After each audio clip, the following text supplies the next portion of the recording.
Hello,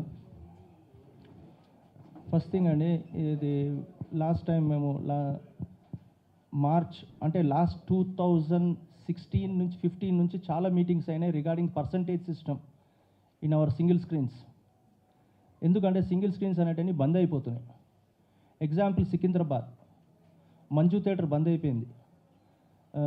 మన ఏంటంటే అంబా బంద్ అయిపోయింది, మన గ్యాలక్సీ బంద్ అయింది, ప్లస్ మన మనోర్ ఏంది మన 6 థియేటర్స్ సురేష్ సీతాఫల్ మండి బంద్ అయిపోయింది. సో ఆ బాధ దిక్కెళ్ళి 2016 నుంచి మేము కొట్లాడుతున్నాం. వీ వాంట్ పర్సంటేజ్ ఒకటి.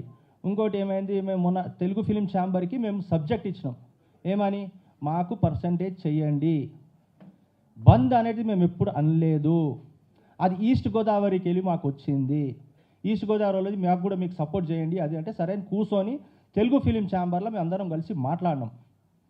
XYZ అది మేము తెలుగు ఫిలిం ఛాంబర్ వెళ్ళి కానీ తెలంగాణ ఫిలిం ఛాంబర్కి వెళ్ళి కానీ తెలంగాణ ఎగ్జిబిటర్స్ కానీ కాడికి వెళ్ళి we did not give any letter to anyone that we are closing the theatres అని. Unnecessary some 2 producers and 2 directors made this issue. అది అక్కడికి వెళ్ళిపోయింది. ఇప్పుడు ఏమైంది, ఇప్పుడు ఈ పవన్ కళ్యాణ్ సినిమా వస్తున్నది అని చెప్పి మేము థియేటర్స్ అన్నీ ఖాళీ పెట్టుకున్నాం. ఇప్పుడు ఆల్మోస్ట్ ఈ మంత్ మొత్తం పోయింది. ఫ్రమ్ జనవరి నుంచి ఇప్పటి మటుకు only 3 pictures have been hit. ఒకటి సంక్రాంతికి వస్తున్నా, ఒకటి మ్యాడ్, ఒకటి కోర్ట్. అంటే మేము ఎట్లా ఉండాలి?